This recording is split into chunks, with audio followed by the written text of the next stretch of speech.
Hey guys, gals, DJ Santa here, and I'm here to call out Bulletberry and Fratanga. Because let's be honest here, while PC gaming is well and good, consoles are just better, including that of the Switch. Reason I say this? Let's see here. No viruses, no malware, no spyware, nothing to get in the way if you download something off a site that was supposedly for free. And especially for those of you who pirate your games, you're running that risk heavily. Now, the other reason. Yes, we pay to play multiplayer. But here's the thing. At least I don't have to deal with a bunch of aimbots and cheaters on the console networks. Wanna know why? Because they have systems that will outright ban them if they're caught. And 9 times out of 10, they are always caught. 2. For those of my collector friends, Slayer Isaiah, who grab physical copies of games over digital, which really, let's be honest here, you don't really have that luxury on PC. Yeah, I know digital's the future and all, but here's the bonus with physical games, okay? I could buy it day one, finish it. If I'm bored out of my mind and want to trade in for something else, I can. I can sell my games to another person. Or go to GameStop and possibly get ripped off, but whatever, that's a whole nother thing. But still, trade in your games and get some money out of it. And then, let's see here. Well, some may say that mouse and keyboard is the superior way of playing stuff like Minecraft, Doom, Warframe, amongst many others.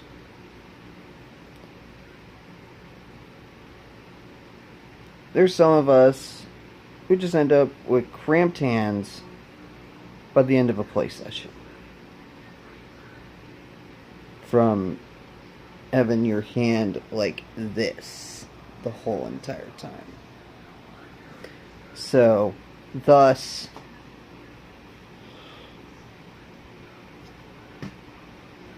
PC gaming, nah. It's kind of uncomfortable.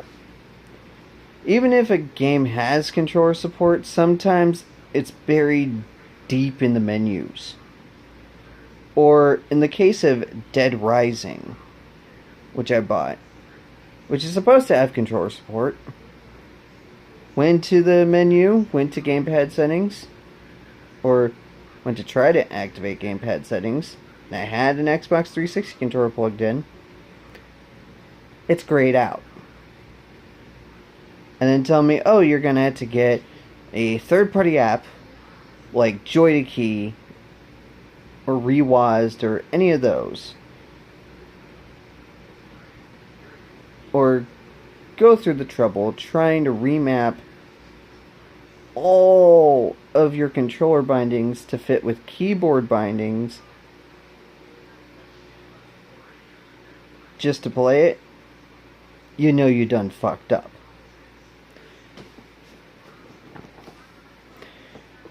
Let's talk portability. And this is where the Switch shines. Yes, I can take a laptop with me wherever I go. But unless, this was the Razer Edge Pro, or the GPD win, can I just take my console or my PC with me and play it in the car? You know, even for a quick few matches of, like, let's say here, Tekken, Street Fighter, or Rocket League? No. And even with the GPD win, you had to do like a crap ton of registry hacks. And I've seen this just to get stuff like Grand Theft Auto 5 and the like working on that little handheld PC. Plus it's $800 versus the Switch, which was only $300, and the Switch Pro that's only going to be $400. Or at least, you know, that's what rumors are saying, that there's going to be a Switch Pro. So, thus, debunked. Not to mention, I've seen a video of Bitwit trying to do PC gaming on an airplane. Not really comfortable or palatable to do. Even with the controller, it's insanely cramped. Versus the Switch, which I can put in my little battery case, has a really kick-ass kickstand. And oh yeah, it has USB-C, which most gaming laptops don't. And I can have that attached to the battery case plus an external battery bank and have over 30 hours of battery life. Can you say the same thing for your gaming laptop? I don't think so.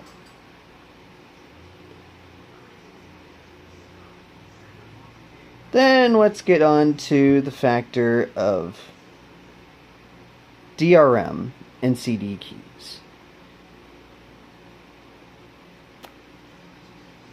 Let's see here. We have games from Sega as of late, Shining Resonance Refrain, and Sonic Mania.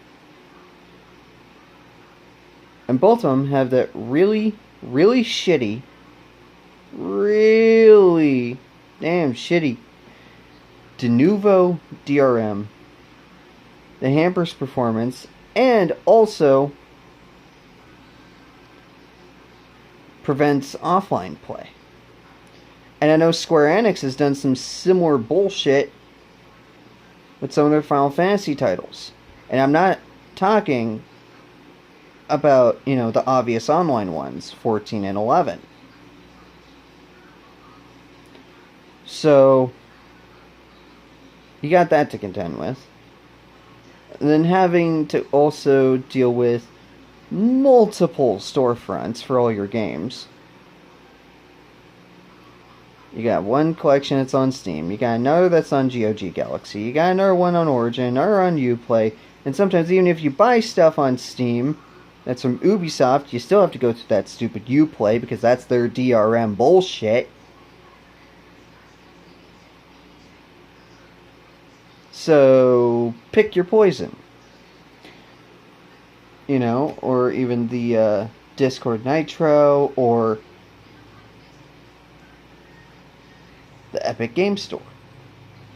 So, yeah. Having to go through so many different apps just to find my games? Yeah, fuck that. When everything is all on one hard drive for each of my consoles. And yes, I have 1, 2, 3, 4, 5, 6 consoles. 7, if you count the factor of the Wii U's backwards compatibility with original Wii titles. So, you got that. Sure, you got emulators. But how many times do you have to reconfigure the emulator just for one specific game to make it run perfectly at your... Oh, good God hailing 60 frames per second at 4K. when you're probably doing this on a 19 to 20 inch monitor like I'm using. When the visual fidelity isn't really noticeable unless you're hella close up to the screen. And even though I do that, I don't notice a goddamn difference. Let alone the difference between 60 and 30 frames per second on the same title. And I'm talking Doom, The Crew, Forza, Tekken, DOA 5, just about any game I've played that had the option between 60 and 30, I don't notice a damn difference. The only time frame rate should ever be a damn issue is if it's dropping heavily from, let's say here, 30 frames per second, and this is for Zelda in particular, down to a mere 15 when you enter Korok Forest or the Faron region, when you get off the Faron Tower. It's still somewhat playable, but the frame drop is insanely noticeable. So, thus, that's the only occasion where I say frame rate's an issue. But between 60 versus 30, nah. Besides, you can't even notice a damn difference. I don't notice a damn difference between the two. So, on to the next thing. The price. Now granted, I've spent over $700 on my PC back there. Just on parts alone. Versus $300 to $400 for your average console. And I don't have to worry about upgrades every few years. So even after they come out with a new version of a console, they still release some games out for it way after the fact. So, thus, not really any major need. Good example of this, Forza Horizon 2. And Shadow of the Tomb Raider.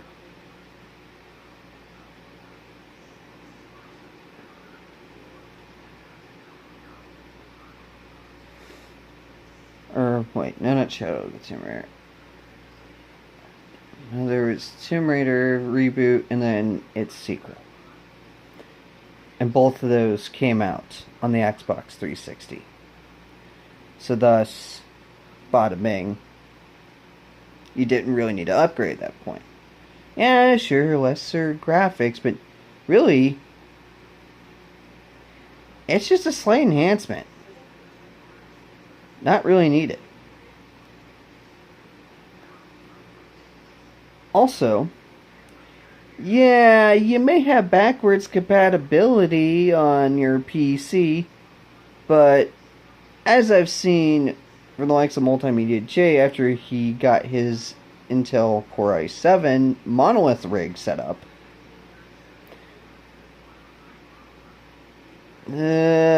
frame rate issues abound in so many glitches.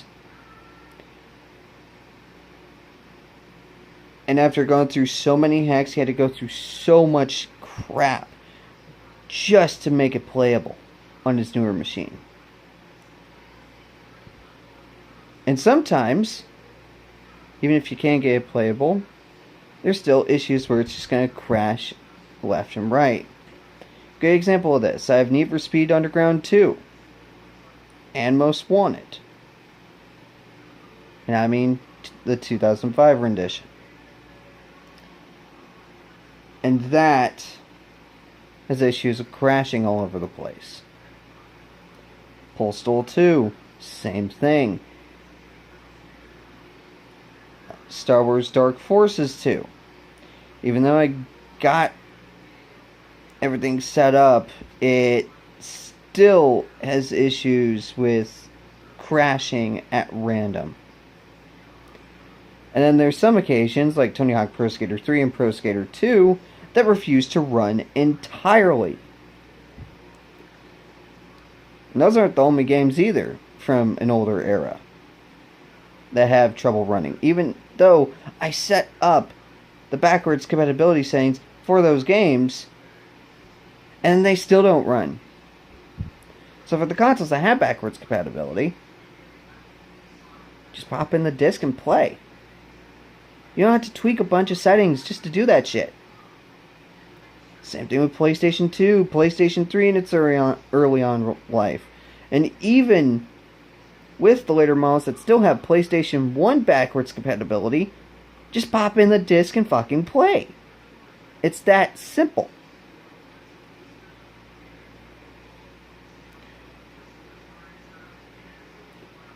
And the other good bonus with consoles over PC